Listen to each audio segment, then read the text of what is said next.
Abra comigo a sua Bíblia no texto de Mateus, capítulo 16, dando continuidade à série de sermões que estão sendo pregados no livro de Mateus. Mateus, capítulo 16, nós vamos ler as duas primeiras perícopes.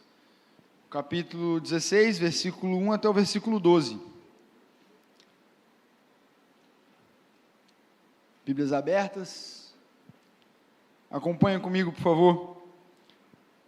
Aproximando-se os fariseus e os saduceus, pediram-lhe que lhes mostrasse um sinal vindo do céu. Ele, porém, lhes respondeu: chegada a tarde, dizeis, haverá bom tempo, porque o céu está avermelhado. E pela manhã, hoje haverá tempestade, porque o céu está de um vermelho sombrio. Sabeis, na verdade, discernir o aspecto do céu, e não podeis discernir os sinais dos tempos? Uma geração má e adúltera pede um sinal, e nenhum sinal lhe será dado senão de Jonas. E deixando-os, retirou-se. Ora, tendo os discípulos passado para o outro lado, esqueceram-se de levar pão. E Jesus lhes disse: vede e acautelai-vos do fermento dos fariseus e dos saduceus. Eles, porém, discorriam entre si, dizendo: é porque não trouxemos pão. Percebendo Jesus, disse: por que discorrei entre vós, homens de pequena fé, sobre o não terdes pão? Não compreendeis ainda, nem vos lembrais dos 5 pães para 5.000 homens, e de quantos cestos tomastes? Nem dos 7 pães para 4.000 homens, e de quantos cestos tomastes? Como não compreendeis que não vos falei a respeito de pães? E sim, acautelai-vos do fermento dos fariseus e dos saduceus. Então entenderam que não lhes dissera que se acautelassem do fermento de pães, mas da doutrina dos fariseus e dos saduceus. Senhor, nós lemos a sua palavra em mais um culto público de adoração ao Senhor, Pai. E pedimos, Pai, a graça do Senhor sobre a nossa vida. Nessa manhã, ao abrir os nossos olhos, abrimos na certeza de que as suas misericórdias já se renovaram sobre a vida de cada um aqui, Senhor Deus. Fale aos nossos corações, através do Teu Santo Espírito, Senhor Deus. Ministre, Senhor Deus, aos nossos corações, apesar de mim, Senhor Deus. Em nome de Jesus, nos méritos de Cristo que eu oro. Amém, Pai.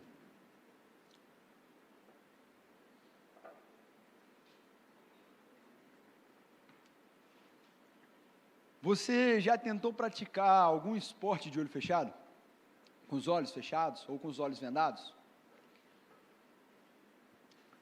Já tentou praticar? Qualquer esporte que seja, uma corrida, um vôlei, talvez uma natação você já tenha praticado, porque dentro da água você não consegue abrir o olho, no mar talvez, mas em algum momento você levanta a cabeça para abrir o olho e enxergar para onde que você está indo. É quase inimaginável para mim e para você, não é mesmo? Mas, já que oportunamente o tio Rubens veio orar aqui com uma camisa havaiana de surf, vamos falar sobre um surfista chamado Derek Rabelo, natural de Guarapari, que hoje já é um rapaz de 33 anos, mas quando nasceu com um glaucoma congênito, e essa doença tirou a sua visão nos primeiros dias da vida dele, mas apesar, na verdade, dessa doença, esse rapaz não se limitou a ir atrás dos seus sonhos, morando aqui no Espírito Santo, um estado litorâneo, onde as praias são belíssimas, boas ondas.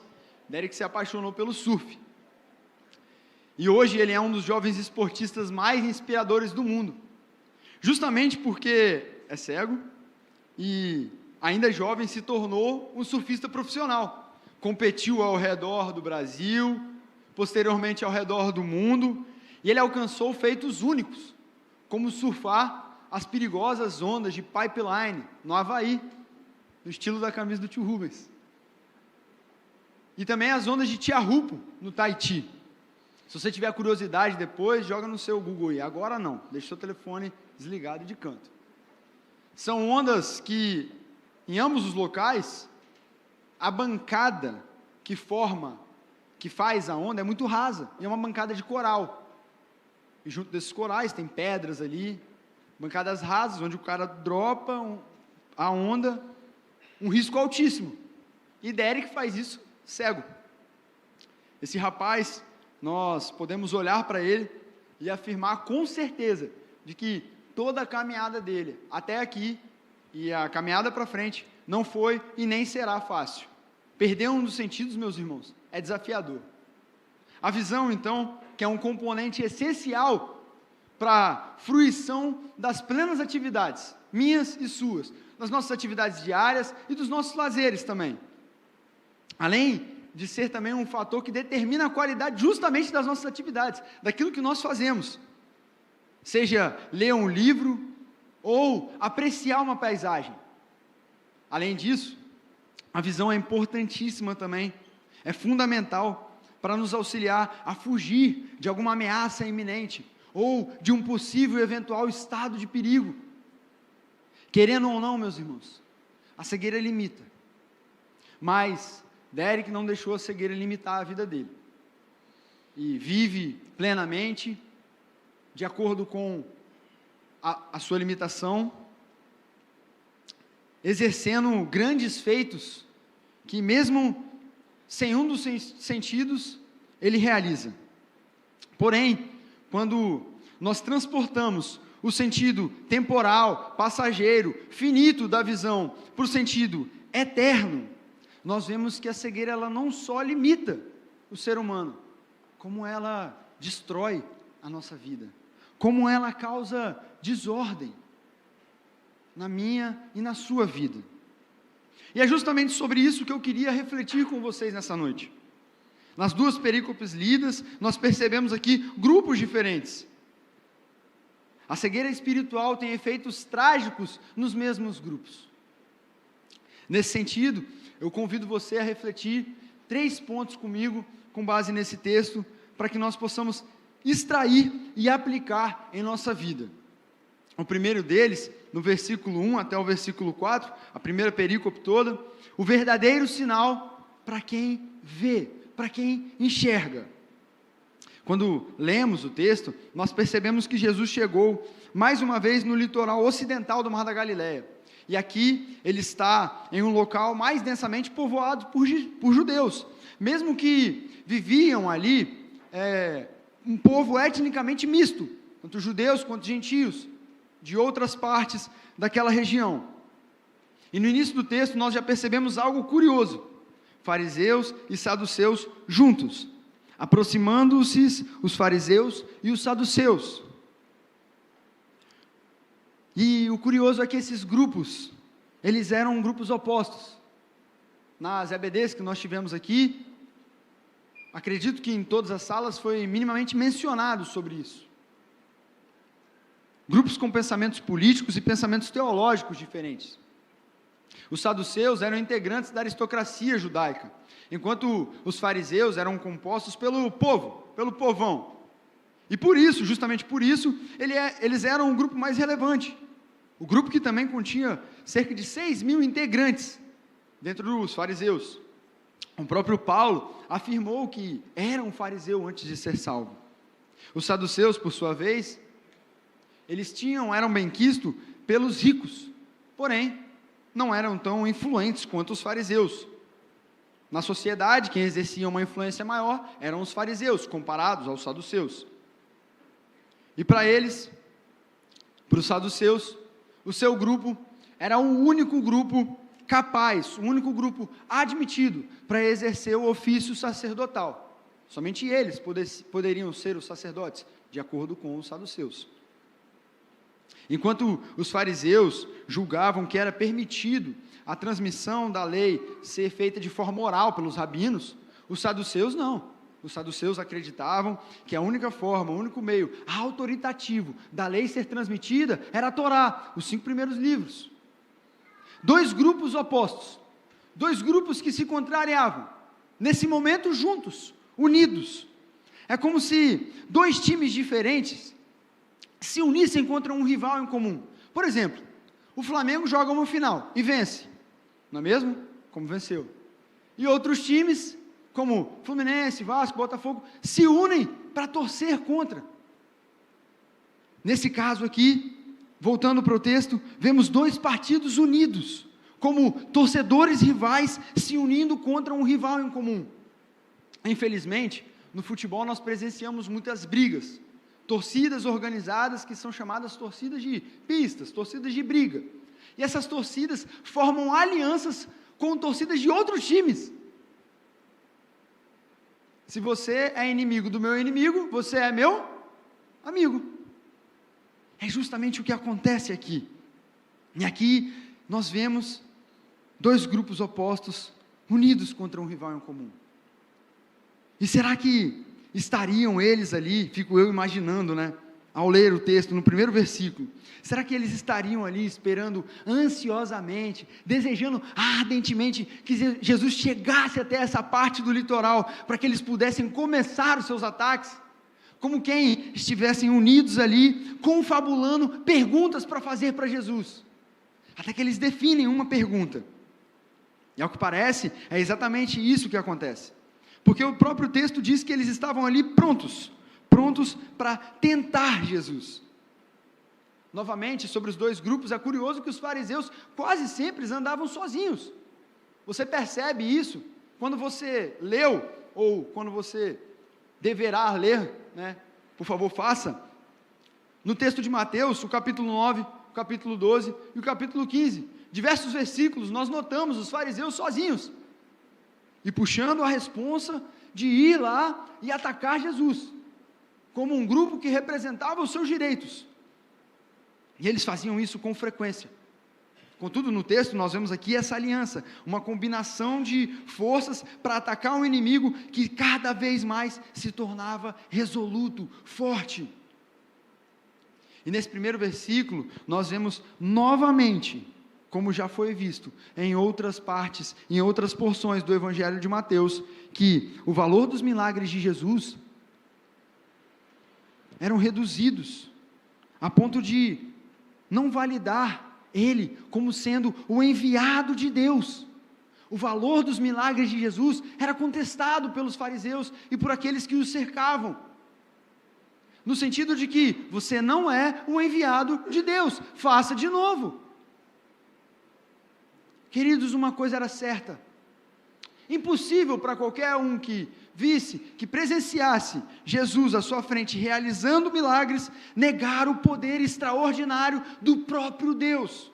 E é por isso mesmo que os fariseus tentavam convencer a eles e aqueles que estavam à sua volta de que aquilo que Jesus realizava era não outra coisa senão magia negra. Por isso mesmo que eles usam aqui a expressão sinais terrenos. O que os olhos cheios de escama revelam é um coração duro desses homens, duro como de pedra. Os inquisidores queriam aqui um sinal vindo do céu, não um sinal terreno, como em outras versões. Na cabeça deles, o que eles queriam era que Jesus realizasse o mesmo feito que Moisés em Êxodo 16, um maná caindo do céu, ou então, como Samuel fez, lá em 1 Samuel, uma oração fervorosa, que naquele mesmo momento desbaratasse os filisteus de sua época. Quem? Os romanos. Faça esse sinal do céu. Faça esse sinal do céu. O que os olhos cheios de escama desses homens revelam é um coração duro. Olhos que não conseguem enxergar. Percebemos aqui que o coração amargo dos opositores de Jesus não estava rendido a Deus, e sim aos seus interesses pessoais. Façam o sinal do céu por mim, não por você, não pela sua glória, por mim, porque eu preciso que os romanos caiam. Percebemos aqui que os interesses desses homens estavam sim ligados à religião, aos padrões éticos e morais da lei mosaica. Contudo, esses homens não serviam a Deus, não serviam a Yahvé. O Deus que eles serviam era qualquer outro, menos o nosso Deus.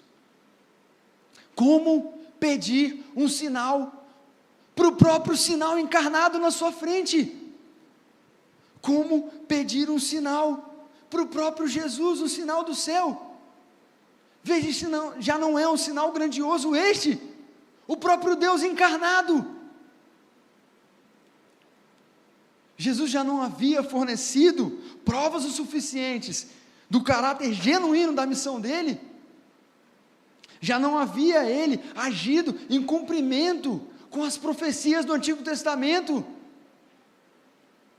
Mas, meus irmãos, para quem não enxerga, não adianta um verdadeiro sinal, o sinal do céu que eles tanto pediam.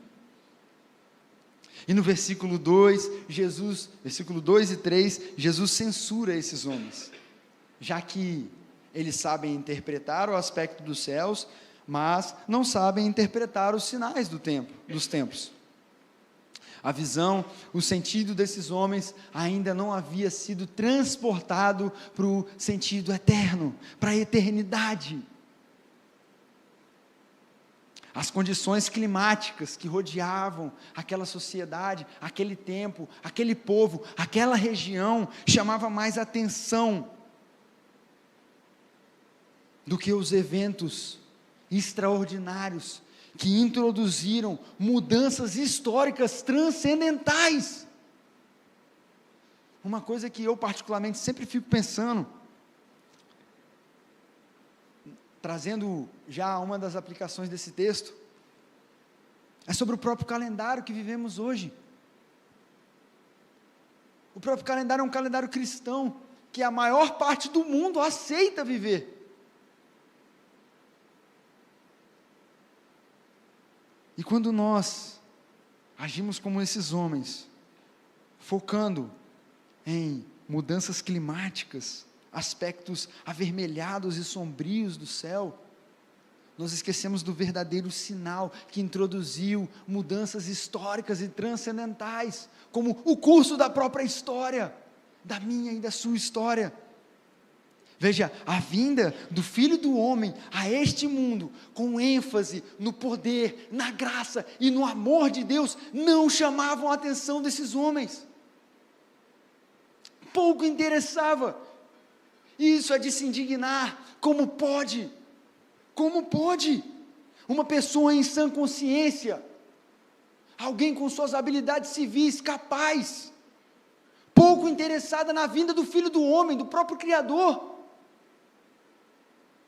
Como indaga um teólogo chamado William Hendricks, não era essa a vinda e essa manifestação de poder e graça uma clara predição, tanto da condenação de Satanás, quanto do significativo fortalecimento do reino, que não pode ser jamais destruído? Não compreendiam que seus dias, inclusive sua sutileza sobre coisas não essenciais, estava contado, e que o evangelho que o profeta da Galileia, aliás, o Filho de Deus, ora proclamava, e começaria a ecoar, e ecoar de tal forma, que cobriria toda a terra. Como pode? Seriam esses homens cegos? É loucura. Os sinais dos tempos não pareciam interessar os fariseus, os saduceus e aqueles que estavam à sua volta comprando a ideia deles. Construíram 1000 deuses para eles e preferiram concentrar-se no clima. No versículo 4, Jesus novamente repreende, afirmando que eles teriam um sinal. E que sinal? O sinal de Jonas. Olha só para os fariseus que estavam planejando a morte de Jesus, esse sinal seria algo incrível, porque Jesus não somente morreria, mas ao terceiro dia ressuscitaria. E para os saduceus, então, que nem mesmo criam em algum tipo de ressurreição, imagine que sinal é esse. Homens dominados por seus interesses pediam um sinal do céu, que na verdade o sinal era para apalpar o seu coração, era para afagar o seu ego. Novamente construíram 1000 deuses para eles, entregues ao seu próprio pecado. Jesus retirou-se dali, abandonou-o à própria sorte. Veja comigo o versículo 4. E deixando-os, retirou-se. Nesse sentido, Jesus deixa esses homens que estavam dominados pelo seu próprio ego, homens que, pela dureza pecaminosa do seu coração, já haviam escolhido um caminho em que acreditar. Como afirma um outro teólogo chamado Matthew Henry, uma grande hipocrisia é buscar sinais de nossa própria invenção, quando eu e você, quando nós ignoramos os sinais ordenados pelo próprio Deus. Meus irmãos, quando nós olhamos para esse texto, nós nos indignamos. Nós estamos prontos para afirmar como foram ignorantes os fariseus e os saduceus. Sem noção esse povo, o próprio Deus, Jesus, encarnado na frente deles. Como? Como pedir um sinal para o próprio Deus? A contradição vem quando nós fazemos uma análise da nossa própria vida, da minha e da sua vida. Analise a sua rotina. Em quantos momentos você sabe muito bem observar qualquer aspecto do céu, qualquer aspecto climático, e se esquecer facilmente do verdadeiro sinal?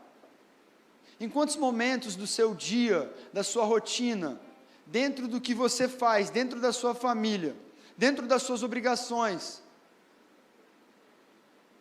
você age como os fariseus e os saduceus, pedindo um sinal do céu, um sinal que interessa a você e não a Deus, um sinal que irá amaciar o seu ego, te dar o que você quer, e não glorificar o nome de Deus. Aliás, você estava lá, quando Ele lançou os firmamentos sobre a terra, eu e você estávamos lá. Como eu faço isso em minha vida? Lendo esse texto, pude listar um pleonasmo, uma lista infindável de motivos que eu peço para Deus, que eu nem quero saber se glorifica o nome dEle. Quão pecaminoso é o meu e o seu coração. Meus irmãos, nós temos diante de nós a palavra do próprio Deus, palavra que emana dos seus pulmões, que sai da boca do próprio Criador. O Espírito Santo de Deus habita dentro de mim e de você. E como é fácil eu e você nos esquecermos disso e preferir se concentrar no clima.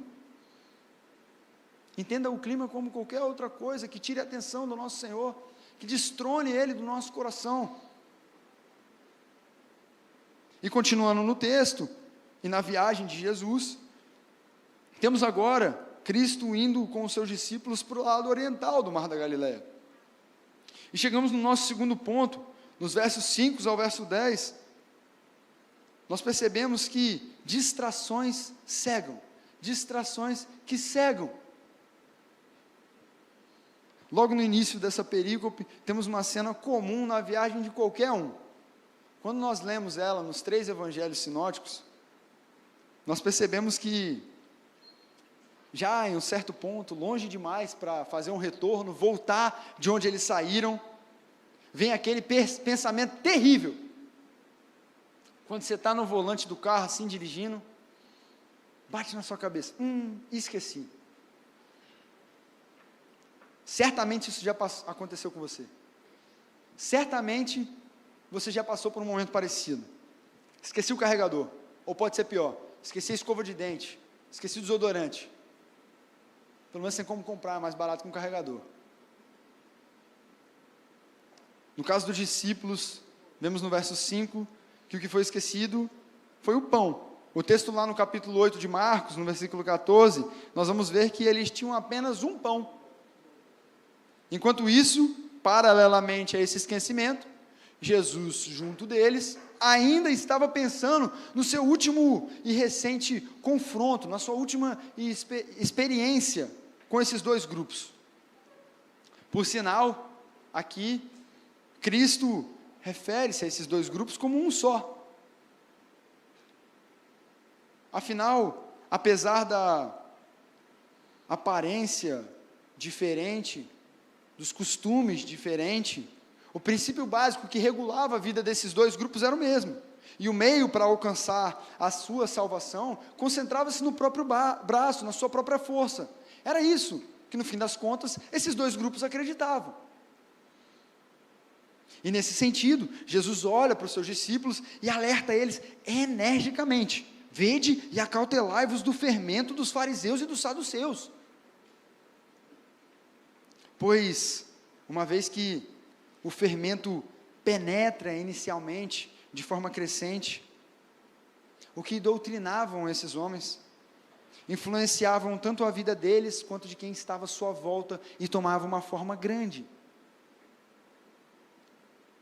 Como explica o próprio pastor Hernandes, a justiça própria, o formalismo e a religião, vazia dos fariseus, bem como o liberalismo teológico dos saduceus, eram o cerne da advertência de Jesus. Em toda a cultura judaica, meus irmãos, o fermento dito aqui por Jesus, o mesmo fermento dito aqui por Jesus, é o fermento que em toda a cultura judaica simbolizava o mal. Quando nós vemos lá no capítulo 12 de Êxodo, a orientação para que ao celebrar a Páscoa, você retire o fermento da sua casa. Ou, quando nós lemos o livro de Êxodo e também o livro de Levítico, nós vemos que é instruído que durante as ofertas não é permitido a introdução do fermento. Você deve se limpar do fermento, porque ele justamente representava o mal, simbolizava o mal.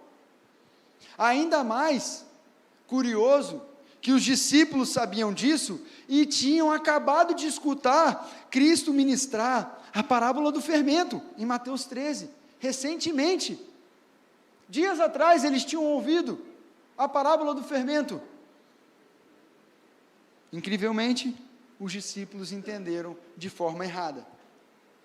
Interpretaram o fermento como o próprio pão que, eventualmente, os fariseus e os saduceus iriam oferecer a esses discípulos, e concluíram que o ensinamento de Jesus era para que, ao receber uma possível doação, oferta de pães, deveria ser negado: não coma esse pão, ele é dos fariseus e dos saduceus. Mais ou menos nessa linha de raciocínio que esses homens tinham concluído a advertência de Cristo. E por isso que, no versículo 7, nós vemos aqui os homens dizendo entre si, discorrendo entre si: é porque não trouxemos pão. Os discípulos, de forma irresponsável, de fato, estavam preocupados com a provisão alimentar, com a provisão momentânea, com encher a barriga física, enquanto Cristo olhava para eles e se preocupava com o coração desses homens, com a provisão espiritual, que vai além da fome passageira. Como pode, meu irmão, o coração do homem ser tão miserável? Como pode, meu irmão, homens presenciarem milagres como Jesus realizou e concluírem nesse sentido? Pois nós não devemos nos enganar, porque eu e você incorreríamos no mesmo erro. O pecado que habita em nós é o mesmo pecado que habitava neles. Os discípulos aqui nesse texto pareciam lentos, pareciam obtusos, cegos para enxergar. As distrações à sua volta dominava a mente desses homens.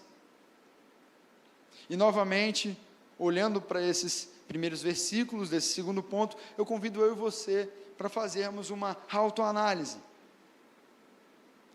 No nosso século, nós somos ensinados que se nós estudarmos, nos esforçarmos, nós seremos muito bem-sucedidos. E por isso nós sonhamos com uma boa profissão, que remunere bem, que pague as contas, coloque comida na mesa e realize os meus e os seus sonhos. Está certo. Nada de errado até aí. Justo, digno. Precisamos estudar, precisamos ser excelentes naquilo que nos propomos a fazer. Como crentes, devemos ser assim. O grande problema, meu irmão, é que eu e você facilmente nos esquecemos que para tudo isso acontecer na nossa vida, nós dependemos de alguém. Nós não dependemos da força do nosso braço, do nosso intelecto única e exclusivamente. É lógico que se você se esforçar, se você estudar e você fizer por merecer, você tem grandes chances de alcançar um bom êxito. Mas se Deus não permitir, meu irmão, não vai acontecer. Porque nada foge da permissão do nosso Senhor. Nem mesmo a sua tamanha inteligência. Se não for da permissão dEle, nada irá acontecer. Afinal, meu irmão, quem cuida de mim e de você, melhor do que os passarinhos que não plantam, melhor do que os lindos lírios do campo, não é a gente, não é a força do nosso braço, não é o nosso emprego, não é o nosso negócio, não é a nossa conta bancária, é o nosso Deus, é o nosso Senhor. E veja bem, meu irmão, perceba, se eu e você, nós não somos facilmente levedados pelo fermento que o nosso século oferece. Como nós somos facilmente enganados pelo fermento que o nosso século oferece. E muitas vezes nós deixamos esse fermento dentro de casa. Muitas vezes nós temos com esse fermento. Muitas vezes nós servimos a esse fermento. Meus queridos, assim como os discípulos que ouviam diretamente de Jesus, deixaram as distrações que rodeavam eles cegarem. Eu e você, que lemos a palavra do nosso próprio Deus, afinal essa é a palavra do nosso próprio Deus, que temos o Espírito Santo do nosso próprio Deus, ministrando em nosso coração, podemos incorrer no mesmo erro, podemos nos distrair, facilmente nos enganarmos, esquecer dos ensinamentos, como Jesus chamou esses homens no versículo 8, nós também podemos ser chamados, homens de pequena fé. A cegueira espiritual, meu irmão, não permite que os nossos olhos estejam fitos naquilo que não se acaba, naquilo que não termina. A cegueira espiritual, meu irmão, muito pelo contrário, nos deixa olhar, admirar, contemplar, amar, tocar os lixos dessa terra. E a gente segue acumulando os lixos no nosso bolso, no nosso coração, na nossa casa.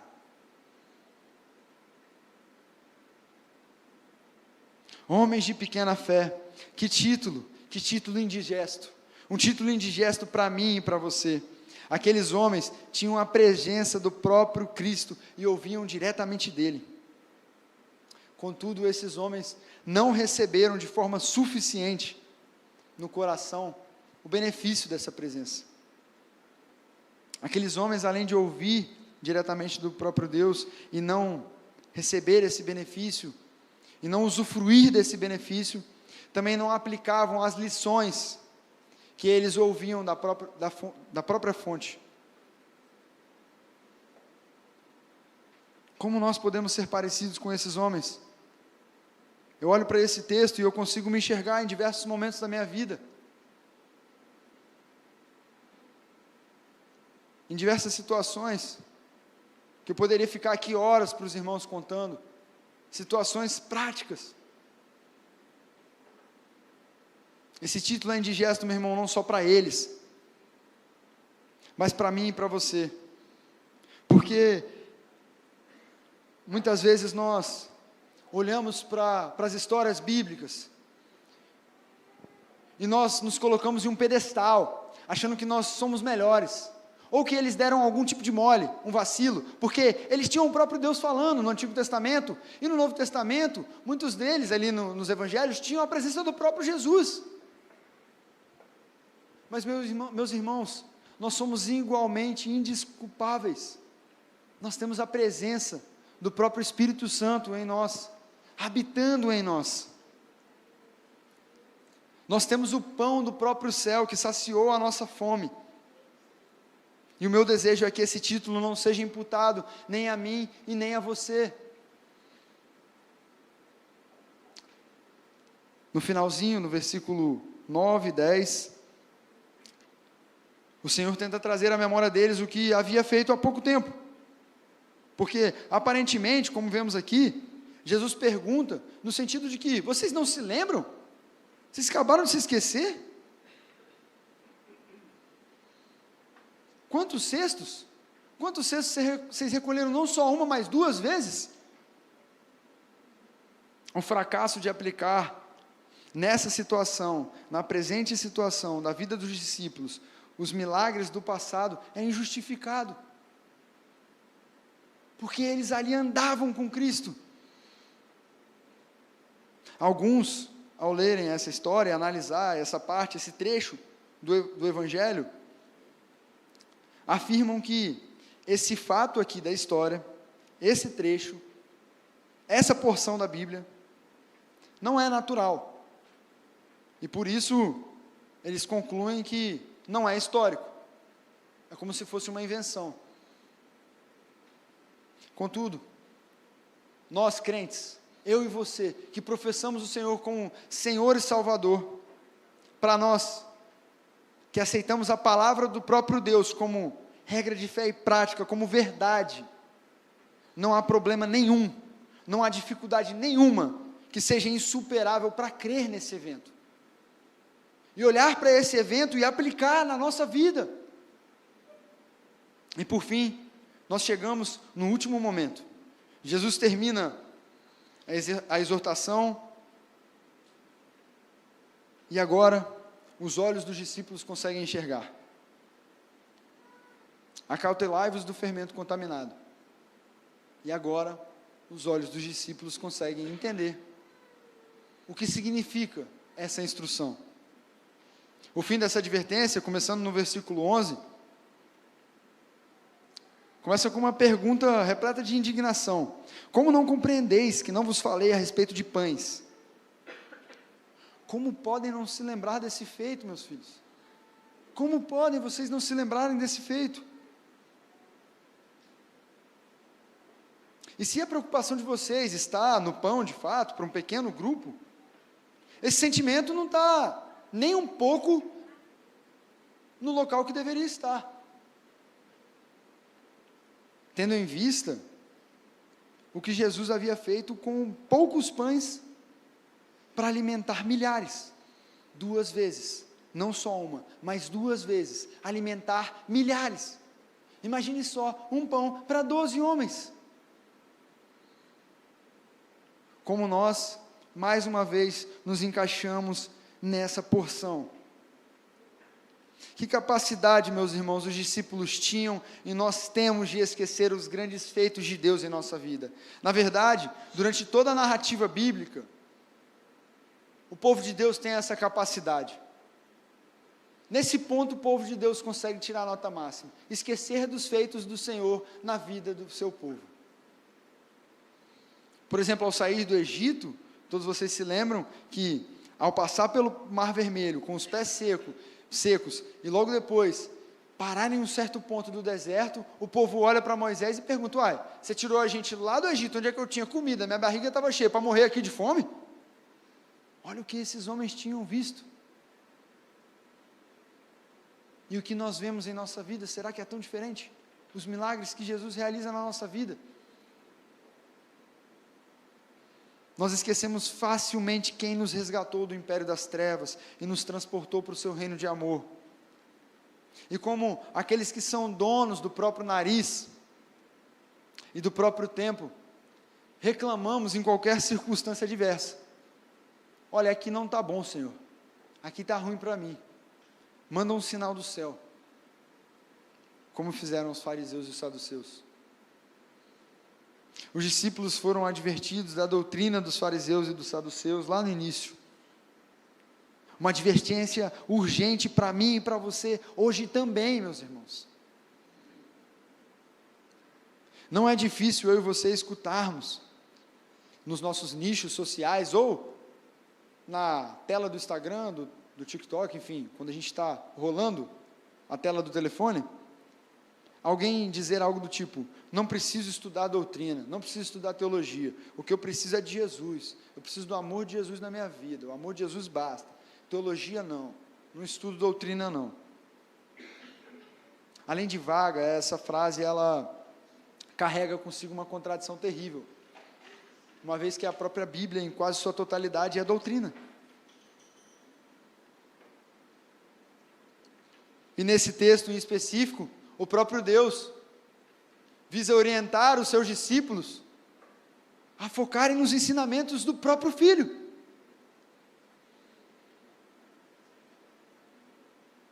O que foi que aconteceu no século XVI, durante a Reforma, senão a volta à sã doutrina?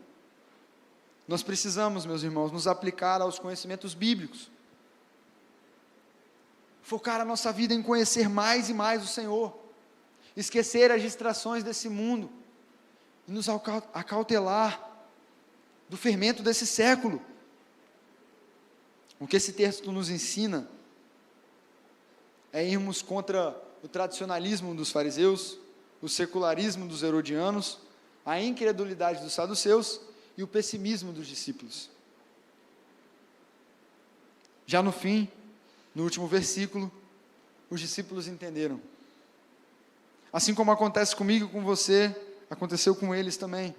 Com amor, Cristo ensina ao coração, através do espírito de sabedoria, abrindo o entendimento ao espírito de revelação na palavra. E assim acontece comigo e com você. Corações duros, em sua natureza concebidos no pecado, que nada podem oferecer para si mesmos, senão a própria destruição. O nosso Senhor olha para nós com amor e permite que através de Cristo nós sejamos ensinados em nosso coração. Já concluindo, como disse, eu e você nascemos do ventre da nossa mãe em pecado, como diz o salmista. Separados de Cristo, eu e você nascemos cegos. Mas a obra de Cristo concluída no Calvário, o sangue dele vertido por mim e por você, e a ressurreição dele ao terceiro dia, nos alcança e derruba qualquer escama do meu e do seu olho. Como aconteceu com um irmão nosso, Saulo de Tarso. E por fim, 3 rápidas aplicações para nós colocarmos em prática na nossa vida. Meu irmão, tenha certeza do quão deplorável é a vida do homem, que é eficiente em coisas secundárias, e deixa de lado o verdadeiro sinal do céu. Quão deplorável é a vida do homem que se apega nos lixos dessa terra.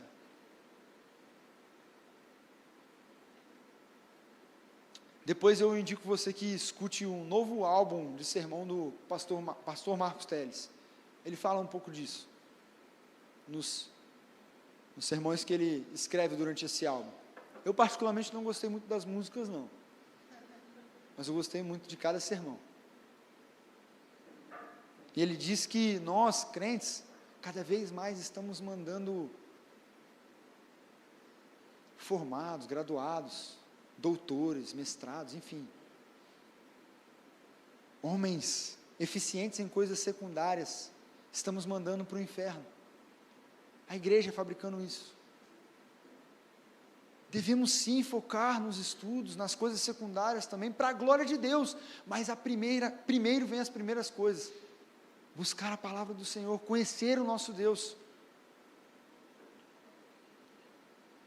A segunda coisa, aquilo que eu e você ouvimos, lemos e aprendemos do nosso Deus, nós precisamos encarnar, nós precisamos colocar em prática nos momentos mais difíceis da nossa vida. Quando aquele desafeto te leva a um nível extremo, seja um primo, um parente desagradável, ou um companheiro de trabalho insuportável, é nesse momento, meu irmão, que aquilo que nós lemos, ouvimos e aprendemos, nós precisamos colocar em prática, como nos alerta a carta de Tiago. Precisamos ser praticantes da palavra, não somente ouvintes. E por fim, apesar de nós, como vemos aqui no verso 12, nosso Senhor é amoroso para nos ensinar com paciência.